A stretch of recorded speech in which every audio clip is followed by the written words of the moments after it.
prendre Matthieu chapitre 1. Nous allons lire en entier.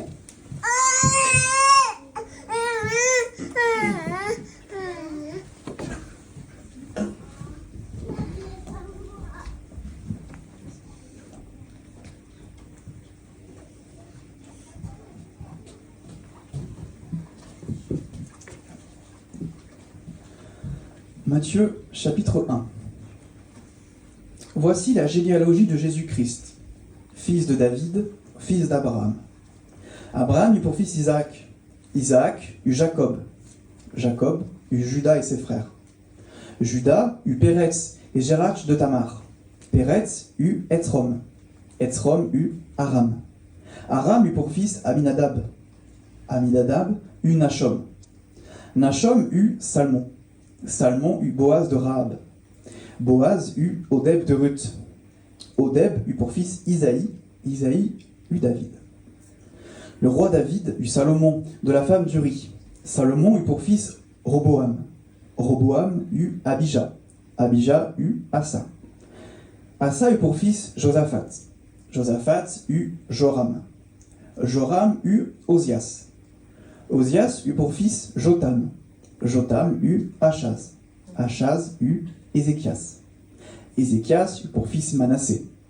Manassé eut Amon. Amon eut Josias. Josias eut pour descendants Jéconias et ses frères, à l'époque de la déportation à Babylone. Après la déportation à Babylone, Jéconias eut pour fils Shealtiel. Shealtiel eut Zorobabel. Zorobabel eut pour fils Abiud. Abiud eut Eliakim. Eliakim eut Azor. Azor eut pour fils Sadoc. Sadoc eut Hachim.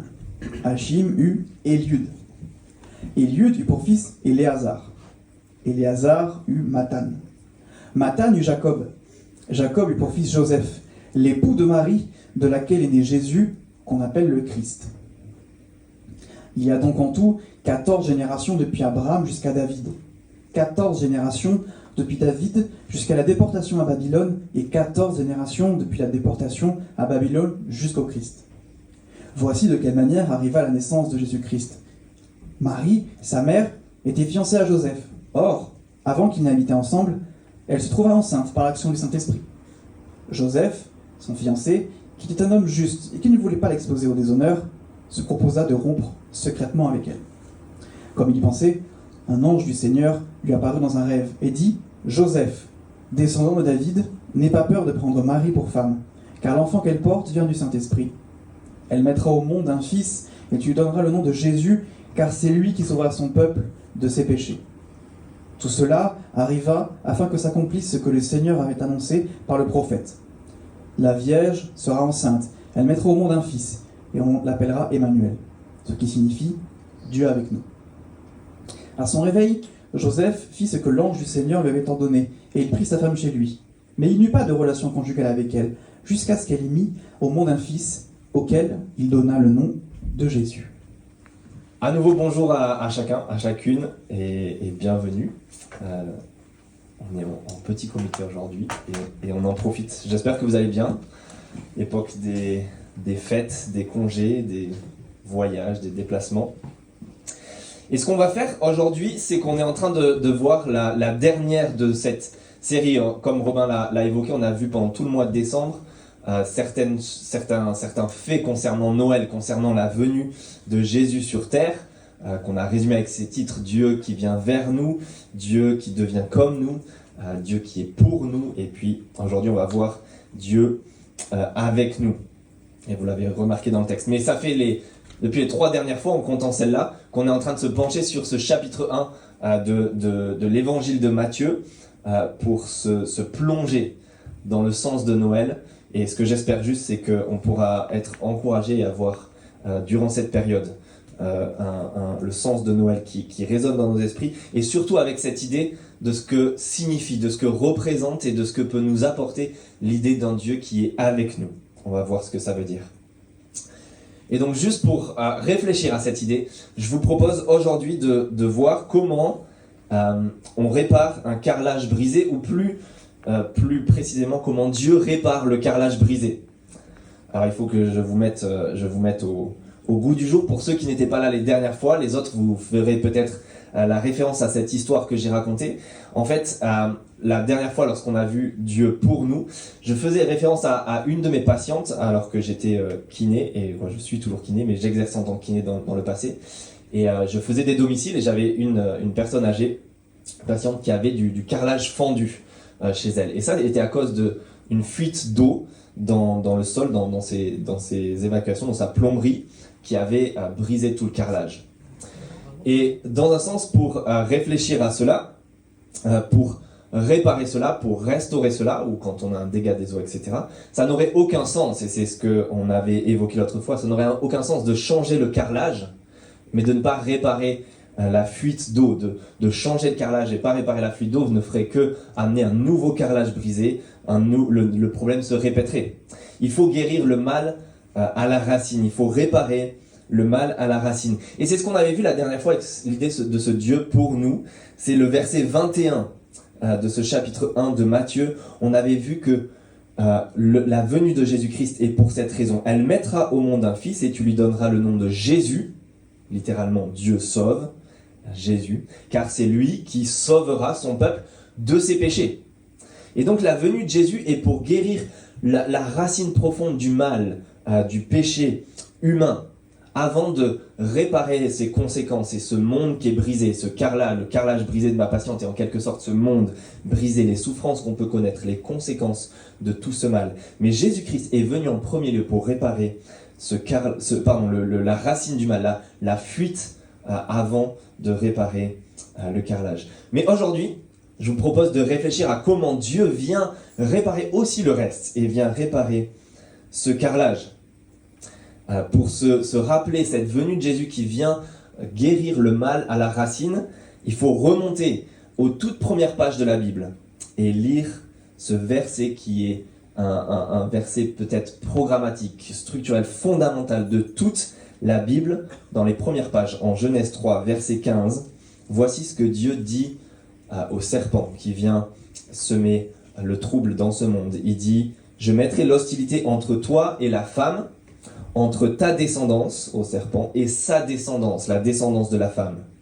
Celle-ci, la descendance de la femme, t'écrasera la tête, et tu lui blesseras le talon. » Voici comment, dès les premières pages de la Bible, on a une promesse qui traverse et qui donne la ligne directrice pour toute la suite de ce que Dieu va faire.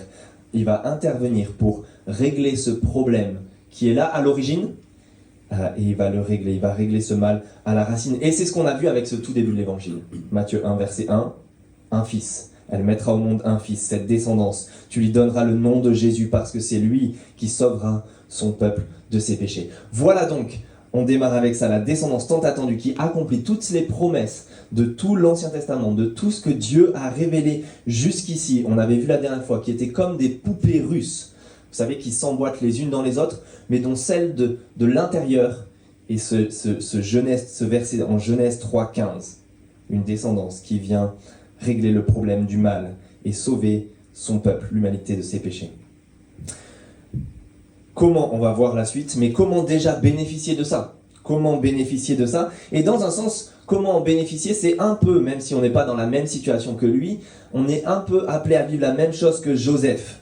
Vous avez vu, on se demande si c'est juste pour nous expliquer ce qui s'est passé ou si ça a un sens plus profond. Les versets 24 et 25 à la fin de ce que Dieu a fini de dire à Joseph. Voilà ce qu'on lit. À son réveil, Joseph fit ce que l'ange du Seigneur lui avait ordonné et il prit sa femme chez lui. Mais il n'eut pas de relation conjugale avec elle jusqu'à ce qu'elle ait mis au monde un fils, premier-né, auquel il donna le nom de Jésus. Ce Joseph, dans un sens, il se marie avec sa femme, bien qu'il attende que ce miracle ait lieu, cet enfant qui naît sans qu'il y ait eu de relation conjugale. Et donc, il se marie avec elle, mais sans avoir de relation avec elle. Il se lie de cette manière à sa femme. Il adopte, en quelque sorte, cet enfant pour le faire entrer dans sa lignée. Cet enfant qui n'est pas biologiquement le sien, mais qu'il place dans sa lignée parce qu'il était un fils de David. Il devait passer par cette lignée. C'était dans toutes les promesses de Dieu. Et donc Joseph, dans un sens, par cet engagement-là, il se place dans la lignée du Messie. de ce sauveur qui est tant attendu. Il se place dans cette famille et bénéficie ainsi avec confiance en Dieu de ce cadeau divin, de ce cadeau envoyé par Dieu qui va accomplir toutes les promesses de Dieu pour pouvoir bénéficier de ce sauveur, pour faire partie de son peuple. Joseph fait cela. Et donc, dans un sens, à nous de faire la même chose aujourd'hui, sans être dans la lignée biologique, sans être à la place de Joseph, bien sûr, mais à nous de nous placer dans son peuple, maintenant, dans la descendance spirituelle de ce Jésus-Christ, de ce Messie qui est venu.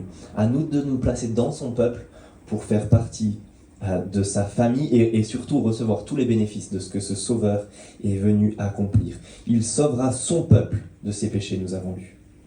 Le peuple de ce Dieu qui est devenu comme nous, un Dieu qui est devenu un être humain, un fils d'Adam, un adamique, un Dieu qui est devenu pour nous délivrer de nos péchés, afin d'être, et c'est ce qu'on va voir, un Dieu avec nous.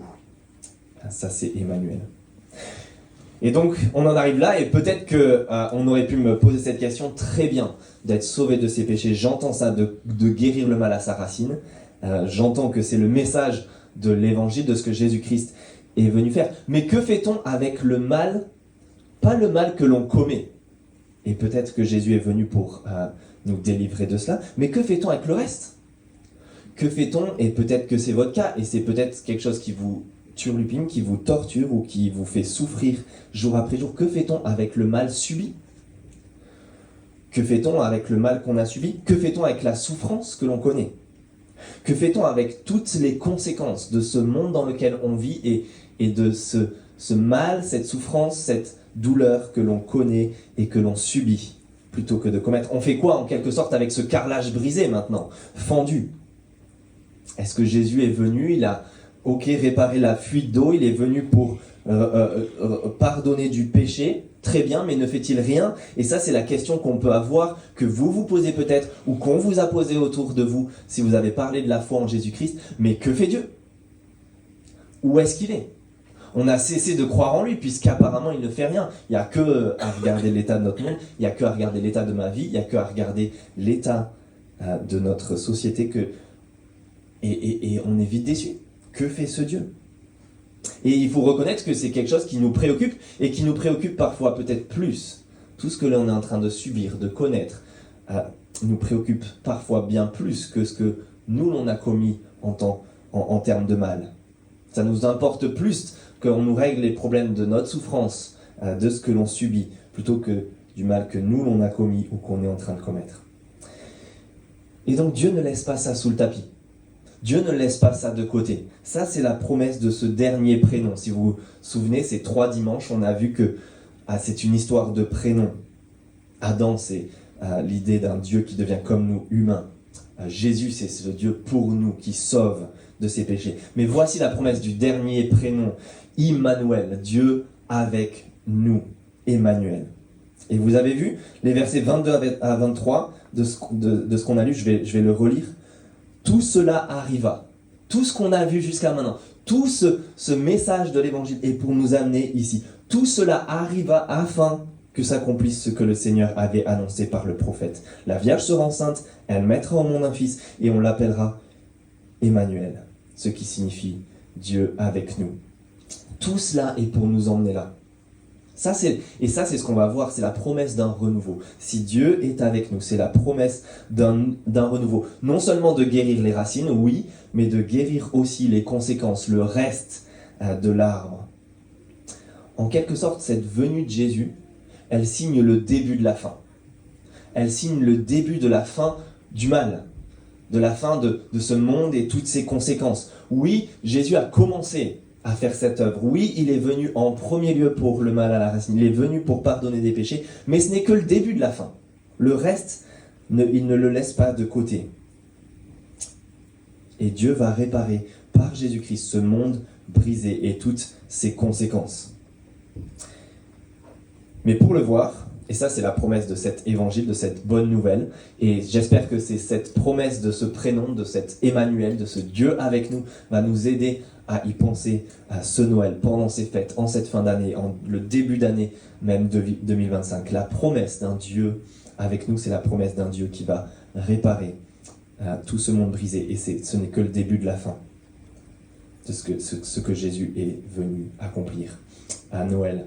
Et donc pour bien comprendre cela, je vous invite à repartir avec moi au début de l'histoire, et si vous le voulez, vous n'êtes pas obligé de le faire, mais si vous avez une Bible comme moi, blanche, je vous invite, on va faire un petit parcours, on l'avait fait l'autre fois, mais on va revoir un petit peu et retracer l'histoire ensemble pour bien comprendre cette promesse de ce Dieu avec nous et de toutes ses implications, de toutes ses conséquences. Donc je vous invite à faire un petit voyage dans la Bible et à revenir au tout début, sinon je le lirai pour vous. Vous pouvez revenir de nouveau dans ces premières pages de la Bible, et notamment en Genèse chapitre 3, c'est à la page 4 des Bibles blanches que vous avez.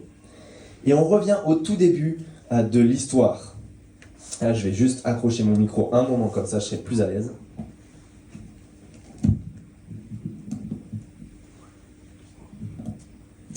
Et donc on revient au tout début de l'histoire. Je vais le lire avec vous. Donc c'est à la page 4 de ces Bibles blanches. On revient au tout début de l'histoire et regardez ce verset 8 du chapitre 3. Quand ils entendirent la voix de l'Éternel Dieu en train de parcourir le jardin vers le soir. Je ne vous lis pas la suite. On est déjà dans le début du problème à ce stade dans la Bible. On est déjà dans le début du problème, mais en quelque sorte, ce qu'on lit là, c'est qu'au tout début de l'histoire, on voit Dieu se promener dans le jardin avec Adam et Ève. Dieu est là. Dieu est présent.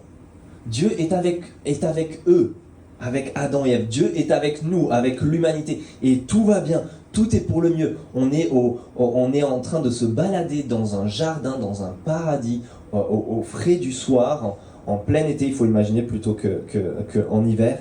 Et tout va bien. Dieu est là. Dieu est avec nous. Mais depuis, il y a eu cette terrible tragédie du péché, du mal humain qui est intervenu. Et depuis, il y a eu une séparation entre le ciel et la terre, une séparation entre Dieu et l'être humain. Regardez juste un tout petit peu plus loin au verset 23, c'est sur la page 5 à droite.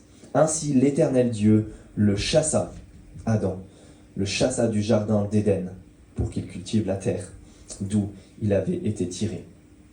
Voici donc qu'il est chassé de cette terre. Et puis regardez même chez ses fils, on voit cette tragédie-là dans le chapitre 4, elle augmente encore. Regardez le chapitre 4 et le verset 14. On voit Caïn, vous savez, cette première histoire de fratricide, Caïn et Abel. Mais voici ce que Caïn dit à Dieu après. « Voici que tu me chasses aujourd'hui de cette terre. Je serai caché loin de toi. Et je serai errant et vagabond sur la terre. Et toute personne qui me trouvera pourra me tuer. » Voilà la suite. Dieu était là. Dieu était avec nous. Dieu était avec eux. Et il y a cette tragédie depuis que le mal est rentré. Depuis, on vit en exil. On vit séparé. On ne vit plus avec ce Dieu là, en présence de nous, ce Dieu avec nous. Et alors la suite de toute l'histoire de la Bible, de cette relation entre Dieu et l'humanité, c'est une histoire de rencontre. De rencontre entre ce Dieu et entre les êtres humains. On avance, si vous voulez, et on avance au moment où Israël devient un peuple dans l'histoire de cette révélation. Et vous pouvez prendre le deuxième livre, si vous suivez en le lisant avec moi, le deuxième livre de la Bible, l'Exode, au chapitre 2. C'est à la page 40 de ces Bibles blanches. Après, ne vous inquiétez pas, on va avancer un tout petit peu plus vite. Mais regardez cette histoire de rencontre à la page 40, chapitre 2, et les versets 23 à 25, je vais les lire. Ce peuple d'Israël est devenu nombreux, il est en Égypte, et je vous lis cela. Longtemps après, le roi d'Égypte mourut. Les Israélites gémissaient du fond de l'esclavage. Ils poussaient des cris. Leurs appels montèrent du fond de l'esclavage jusqu'à Dieu. Dieu entendit leurs gémissements et se souvint de son alliance avec Abraham, Isaac et Jacob. Dieu vit les Israélites, il comprit leur situation. Et regardez au chapitre 3, juste un peu en dessous, les versets 7 et 8. L'Éternel dit, il est en train de parler à Moïse, « J'ai vu la souffrance de mon peuple qui est en Égypte, et j'ai entendu les cris qu'il pousse devant ses oppresseurs. Oui, je connais ses douleurs. Je suis descendu pour le délivrer de la domination des Égyptiens et pour le faire monter de ce pays jusque dans un bon et vaste pays, un pays où coule le lait et le miel. » Vous avez vu, on a un peuple qui a des cris et des appels qui montent jusqu'au ciel, Alors qu'on est séparés maintenant, il y a un exil, une séparation entre l'humanité et Dieu. Des appels montent et un Dieu qui descend. Un Dieu qui vient à la rencontre de son peuple. Ça, c'est tout ce que nous raconte ce livre de l'Exode avec un long voyage, mais tout à la fin. Et c'est ce que je vais vous prendre rapidement. Si vous voulez aller au chapitre 40, tout à la fin, on voit que c'est là où nous mène tout ce livre. Un Dieu qui descend, qui vient à la rencontre de son peuple. Et on apprend dans les toutes paroles de ce deuxième livre de la Bible. Exode 40, les versets 34 à 38, je vais les lire. On a fabriqué une tente, qui s'appelle d'ailleurs une tente de la rencontre, où Dieu est présent et où on peut rencontrer Dieu. Regardez, je lis ceci. Exode 40, versets 34 à 38. Alors la nuée couvrit la tente de la rencontre et la gloire de l'Éternel remplit le tabernacle, la tente. Moïse ne pouvait pas entrer dans la tente de la rencontre parce que la nuée restait dessus et que la gloire de l'Éternel remplissait le tabernacle. À chacune de leurs étapes, les Israélites partaient quand la nuée s'élevait au-dessus du tabernacle. Et si la nuée ne s'élevait pas, ils ne partaient pas jusqu'à ce qu'elle s'élève. De jour, la nuée de l'Éternel était sur le tabernacle. De nuit, il y avait un feu à l'intérieur de la nuée. Elle était visible de toute la communauté d'Israël à chacune de leurs étapes. Vous avez vu, Dieu est avec eux. Dieu est avec ce peuple. Il est au milieu d'eux. Il habite dans une tente comme eux. Et il traverse le désert avec eux. Il les accompagne. C'est ce signe de la nuée d'un Dieu qui est présent. Et ce peuple est en train de suivre ce Dieu qui est au milieu de lui. Ce Dieu est avec eux. Dans un sens, il est avec eux, mais ils sont aussi séparés. Vous voyez, même Moïse ne peut pas entrer dans cette tente. Et puis cette tente devient une maison en dur, une fois que ce peuple est rentré dans le pays promis. Je vous lis juste 1 Roi 8, les versets 10 à 13. Et on a la même chose qui se passe, mais on est dans une maison en dur. 1 Roi 8, je vais essayer de vous donner la page. C'est à la page 240, si vous voulez le lire. 1 Roi 8, versets 10 à 13, je le lis. Au moment où les prêtres sortirent du lieu saint, dans cette maison en dur maintenant, la nuée remplit la maison de l'Éternel. Les prêtres ne purent pas y reprendre leur service à cause de la nuée. La gloire de l'Éternel remplissait en effet la maison de l'Éternel. Alors Salomon dit, « L'Éternel a déclaré vouloir habiter dans l'obscurité. Et moi, j'ai construit une maison qui sera ta résidence, un endroit où tu habiteras éternellement. » Dieu habite maintenant avec eux. Il s'est installé avec son peuple au milieu du pays. Tout va bien. On pourrait dire à ce stade, ça ne pourrait pas aller mieux. Tout va bien. Jusqu'à ce que, on va avancer et lire avant d'arriver à l'évangile, là où on en est plus que des passages dans un livre. Et c'est le livre d'Ézéchiel, si vous voulez le lire. Jusqu'à ce qu'on apprenne qu'il y ait de nouveau le problème, qui était récurrent depuis le début, le péché du peuple, qui s'est aggravé, qui est arrivé à son comble. Et ce qu'on lit dans le prophète Ézéchiel, chapitre 10, versets 18 et 19, je le lis. C'est un peu énigmatique, c'est une vision de la présence de Dieu et la gloire de l'Éternel, mais ce qu'on comprend, c'est que Dieu se retire. Écoutez cela. La gloire de l'Éternel, qui remplissait avant la maison, s'est retirée du seuil du temple de la maison et s'est placée au-dessus des chérubins. Les chérubins ont déployé leurs ailes et se sont élevés de la terre sous mes yeux quand ils sont sortis, accompagnés des roues. Ils se sont arrêtés devant l'entrée de la maison de l'Éternel, côté est, et la gloire du Dieu d'Israël était au-dessus d'eux, tout en haut. Juste un chapitre plus loin, chapitre 11, versets 22-23, les chérubins ont déployé leurs ailes, accompagnés des roues, et la gloire du Dieu d'Israël était au-dessus d'eux, tout en haut. La gloire de l'Éternel est montée au-dessus du centre de la ville, et s'est arrêtée sur la montagne, qui se trouve à l'est de la ville. Ce qu'on apprend à cause du péché du peuple, c'est qu'on arrive à un stade plus loin dans toute cette histoire où Dieu se retire. Dieu se retire et s'élève. Il monte de nouveau et même il part de cette maison. Il part, il va sur le seuil, à la porte d'entrée, il s'arrête là. Et puisque je vous les ai dit en dernier, il part même à la montagne qui est à l'est. Il se retire. Il part de ce pays, parce que la rébellion, la révolte de ce peuple s'était accentuée. Le péché de ce peuple s'était tellement accumulé, de façon entêtée, que Dieu, comme au début, chasse de nouveau ce peuple loin de sa présence. Lui se retire. En fait, il chasse le peuple même dans un autre pays, en Babylonie, et lui-même se retire.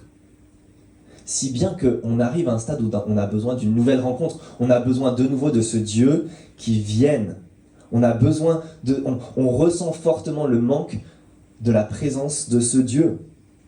Ne le prenez pas, mais écoutez, juste chez un autre prophète à peu près à la même époque, chez Ésaïe, écoutez le ressenti du peuple. Voici ce que le peuple dit alors que Dieu s'était retiré. Ésaïe 63, verset 19, le peuple dit ceci. Nous sommes depuis longtemps comme un peuple sur lequel tu n'exerces plus ta souveraineté et qui n'est pas appelé de ton nom. Si seulement tu déchirais le ciel et descendais. Voici ce que dit ce peuple. On a besoin, comme au moment de l'Exode, que Dieu déchire le ciel, descende de nouveau. Et malgré leur péché, dans le livre d'Ézéchiel, là où on est, c'est justement la promesse qu'ils vont recevoir. Le tout dernier verset de ce livre dit ceci. Il parle d'un avenir où la ville fera un pourtour de 9 km et dès ce jour, voici comment le livre se termine. Le nom de la ville sera « L'Éternel est ici ». L'Éternel est là. L'Éternel est présent. Si dans ce livre on voit Dieu se retirer, Dieu annonce un avenir où de nouveau, oui Dieu interviendra, oui Dieu reviendra, oui Dieu sera de nouveau présent. Et ce sera le nom même de la ville, le nom même où est son peuple, où il habite. Dieu permet ce jour-là de manière symbolique, où ce nom porte l'idée que Dieu est présent au milieu de nous. Dieu est avec nous, de nouveau, ça c'était la promesse. Comme un nom de ville peut signifier cela. J'essayais de vérifier cette information, mais comme le nom Bordeaux, voilà, je vérifiais que ce n'était pas une fausse information, parce que c'est une ville qui était au bord de l'eau, importante pour le commerce maritime et tous ses avantages, etc. J'ai appris que ça se pourrait que l'étymologie soit un renfort dans les marées ou quelque chose comme ça, mais lié quand même à sa présence géographique au bord de l'eau. Voici ce que cette ville va être. Une ville, un endroit où Dieu est présent. Et ça, c'est le meilleur des avantages. C'est mieux que Bordeaux et d'être au bord de l'eau. Et tout cela, c'est là où on en arrive quand on découvre l'évangile, quand on arrive au tout début. Et en Matthieu 1, tout cela arrive afin que s'accomplisse cette promesse que le Seigneur avait annoncée par le prophète. La Vierge sera enceinte, elle mettra au monde un fils. On l'appellera Emmanuel, Dieu avec nous. C'est cette promesse-là. Et juste après, si vous tournez quelques pages dans l'évangile de Matthieu, chapitre 4, verset 17, Jésus commence à enseigner, et voici ce qu'il dit. Dès ce moment, Jésus commence à prêcher et dire « Changez d'attitude, car le royaume des cieux est proche. » Et quand il dit cela, il ne parle pas en termes de temps, il ne parle pas en termes de chronologie, il parle en termes de distance. Le royaume des cieux, qui normalement était cantonné dans le ciel parce qu'il y avait cette séparation, est maintenant devenu proche, géographiquement. Il est descendu, il est là, il n'y a plus de distance, il est au milieu de vous. Et Matthieu est d'ailleurs le seul des 4 évangiles dans la Bible qui appelle le royaume, là où les autres parlent du royaume de Dieu, Matthieu l'appelle le royaume des cieux. Parce que Matthieu veut nous dire que ce royaume des cieux est maintenant descendu sur terre. Oui, dans la personne et l'œuvre de Jésus-Christ, il y a la présence du paradis, un coin de paradis sur cette terre. Ce Dieu est avec nous. Ce Dieu est là. Et c'est le ciel sur la terre. Enfin. Et ça, c'est un merveilleux et précieux encouragement à la période de Noël, de se souvenir de ça. Particulièrement, ça peut être une période réjouissante pour beaucoup, du temps où on se retrouve en famille, du temps où on retrouve des proches, du temps où on vit des moments particulièrement encourageants. Mais c'est aussi un moment tellement difficile pour tant d'autres. Et peut-être pour vous. Un moment où on est seul, un moment où on est loin des proches, un moment où on se rappelle la séparation et les conflits familiaux ou avec des proches, ou toutes ces séparations-là. Mais la période de Noël est là pour nous rappeler qu'on a au moins cette chose-là qui nous est accessible. Un Dieu qui est devenu proche, un Dieu qui est devenu présent et où on peut avoir au moins accès à lui, et ce qui est le plus important, à ce Dieu qui est là. Un Dieu qui ne nous laisse pas seuls. Et si c'est la seule chose qui nous encourage dans cette période de Noël, ce sera déjà génial. Mais on pourrait se dire, oui, mais tout cela, c'est quand Jésus est venu sur terre, donc il y a 2000 ans, on relit l'histoire des évangiles, il y a 2000 ans, donc ce n'est plus le cas, ça change absolument rien pour nous maintenant. Et justement, on va voir comment cela nous encourage pour nous maintenant. Et on arrive à la fin, on va terminer avec cette idée-là. Comment ça nous encourage à nous? L'histoire ne s'arrête pas là. L'histoire ne s'arrête pas juste avec Jésus qui est descendu pour les gens qui habitaient à cette époque sur cette terre avec ses 12 apôtres et juste les personnes présentes au 1er siècle. Non, ces paroles, Dieu avec nous, elle résonne et elle trouve un écho pour nous, parce qu'elle trouve un écho dans la fin de l'évangile. Si vous lisez, ça c'est les paroles Dieu avec nous au tout début de l'évangile, si vous lisez les paroles à la toute fin de l'évangile, dans le chapitre 28, voici ce qu'on y lit. Jésus s'approche de ses apôtres et leur dit « Tout pouvoir m'a été donné dans le ciel et sur la terre. Allez donc, faites de toutes les nations des disciples, en les baptisant au nom du Père, du Fils et du Saint-Esprit, et en leur enseignant à mettre en pratique tout ce que je vous ai prescrit. Et moi, je suis avec vous tous les jours, jusqu'à la fin du monde. » Ce Jésus est celui qui réunit le ciel et la terre. Et voici pourquoi à la fin, il parle de son pouvoir qui n'est plus cantonné au ciel, mais tout pouvoir lui a été donné dans le ciel et sur la terre. Et il annonce à ses apôtres, et pour tous ceux qui suivront, qu'il est avec eux, tous les jours, jusqu'à la fin. Il est ce Dieu avec nous au début de l'évangile, et il le reste à la fin de l'évangile. Il est ce Dieu avec nous qui est maintenant venu s'immiscer dans notre humanité, sur la terre. Il est l'aimant qui fusionne, qui rend la cohabitation possible entre Dieu et l'humanité. Il est cette cohabitation de nouveau possible parce que déjà dans sa personne, il vit cette cohabitation. Il porte la nature divine. Il est Dieu. Et il est en même temps un être humain totalement comme nous. L'humanité et la divinité sont réunies dans sa personne. Mais ce n'est pas seulement que c'est réuni dans sa personne, c'est que par là même, il réunit les êtres humains, nous, avec ce Dieu qui nous était impossible d'accès. Pourquoi ? Parce qu'en étant Dieu, il est uni au reste de la Trinité, il est uni totalement à Dieu le Père, il est un avec Dieu le Père et l'Esprit Saint. Et son humanité nous unit à ce Dieu-là. Comment ? Justement avec cette histoire d'aimant. Parce que Jésus réalise ce transfert dont on a parlé la dernière fois. C'est lors de la fin de l'évangile à la croix que Jésus peut nous réunir de nouveau avec sa personne et avec ce Dieu qui nous était séparés. Parce qu'à la croix, la lumière de Noël, vous vous souvenez, a laissé place à des ténèbres, d'un jugement terrible que nous, on aurait dû subir. Lorsque Jésus est sur la croix, il y a les ténèbres. Et puis surtout les paroles du début de l'évangile d'un Dieu qui dit « Celui-ci est mon fils qui a toute mon approbation », laisse place à des paroles qui disent de Jésus à Dieu le Père. Pourquoi, mon Dieu, pourquoi m'as-tu abandonné ?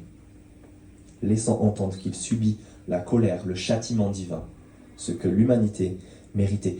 Et à ce moment-là, on reparle de cette maison, à ce moment-là, dans cette maison, dans ce temple, où Dieu était présent, où Dieu habitait, qui nous était impossible d'accès. Souvenez-vous, même Moïse ne pouvait pas rentrer. À ce moment-là, le rideau qui ferme le lieu très saint, l'endroit où Dieu est par excellence, où il y a sa gloire, où il y a toute sa personne, le rideau qui fait la largeur d'une main se déchire du haut jusqu'en bas. C'est comme si Dieu, depuis le ciel, ouvrait la fermeture éclair, ouvrait ce rideau et disait maintenant, l'accès est de nouveau possible et de nouveau ouvert pour le reste de l'humanité. Ce Jésus rend la cohabitation possible et nous réunit avec ce Dieu. Voici pourquoi Dieu avec nous, Dieu est présent avec l'humanité pour ceux qui font partie du peuple de Jésus. Par le moyen d'un pardon des péchés, ce que Jésus subit à la croix à notre place, il nous permet de vivre maintenant ce Dieu avec nous. Et vous avez vu ces paroles, il devient du coup ce Dieu avec nous, pour son peuple, pour ceux qui sont pardonnés de ses péchés grâce à ce qu'il a fait à la croix, il devient ce Dieu avec nous jusqu'à la fin du monde. Qu'est-ce que ça veut dire ? Et vous me direz en quoi ça nous console de nos souffrances, de ce que l'on subit. Ça, c'est la fin de l'évangile, vous vous souvenez, je suis avec vous. Dieu est avec nous, ceux qui croient en Jésus-Christ, jusqu'à la fin du monde. C'est ce qu'il leur dit à la fin de l'évangile. Mais en quoi ça nous console ? En quoi ça nous fait du bien ? Et qu'est-ce que ça veut dire, la fin du monde ? Eh bien, je vous invite à prendre les dernières pages de la Bible. On aura fait tout notre petit parcours. Et vous pouvez prendre les dernières pages de la Bible, page 821, dans cette Bible. Page 821, Apocalypse, le dernier livre de la Bible, dit ceci, les versets 1 à 4. Je vais le lire. Puis je vis un nouveau ciel et une nouvelle terre. C'est à page 821, je dis. Puis je vis un nouveau ciel et une nouvelle terre, car le premier ciel et la première terre avaient disparu et la mer n'existait plus. Je vis descendre du ciel d'auprès de Dieu la ville sainte, la nouvelle Jérusalem, préparée comme une mariée qui s'est faite belle pour son époux. C'est rempli d'images. Mais voici ce qu'on entend. J'entendis une voix forte venant du ciel qui disait « Voici le tabernacle, la tente de Dieu parmi les hommes. Il habitera avec eux. Ils seront son peuple, et Dieu lui-même sera avec eux. Il sera leur Dieu. Il essuiera toutes larmes de leurs yeux.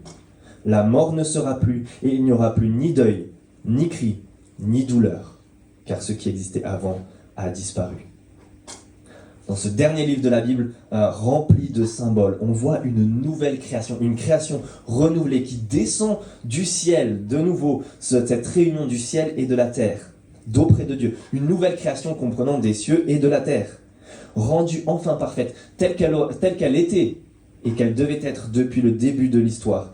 Il n'y aura plus, à ce moment-là, plus aucune souffrance. Le carrelage fendu sera réparé.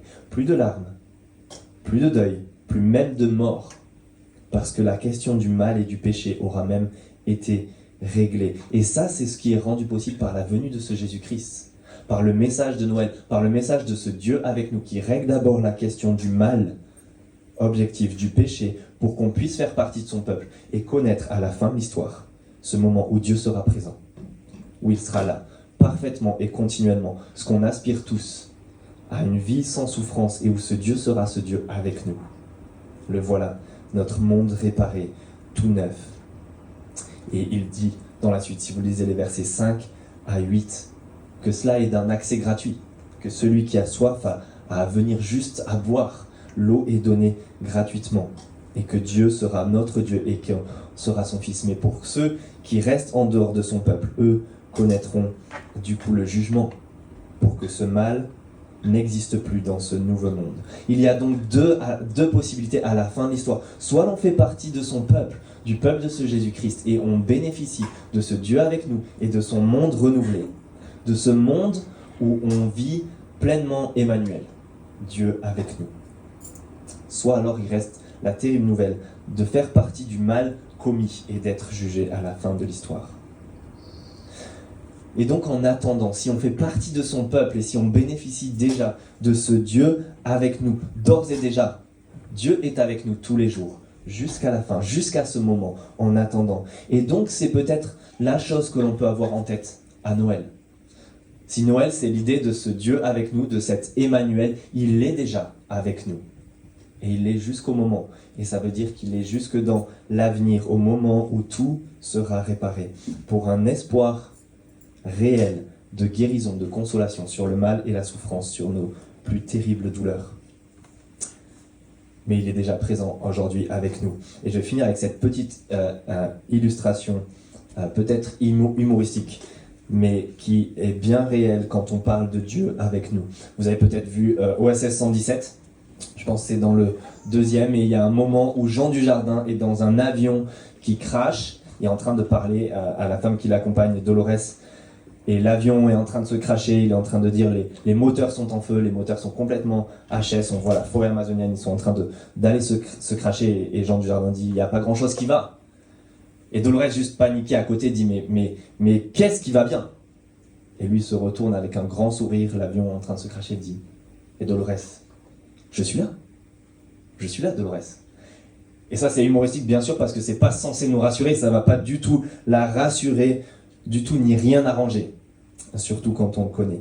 Mais par contre, cette réalité qu'on vit déjà aujourd'hui, même si le monde n'est pas encore réparé, même si le monde, ce carrelage est encore fendu, cette réalité et cette parole est bien réelle de la part de Dieu, de ce Jésus-Christ, qui dit, par contre, lui, même si tout va mal, il est là. Il est là, tous les jours, jusqu'au moment où il rendra ce monde complètement restauré. Ce n'est pas que on ne va pas avoir, si on fait partie de son peuple, qu'on ne va pas avoir à souffrir. Ce n'est pas que le monde est d'ores et déjà changé et réparé. Ce n'est pas qu'on a besoin de défendre cette idée que si Dieu fait des choses et nous rend forcément la vie totalement facile et meilleure, ce n'est pas du tout le message du christianisme. Mais lui est là.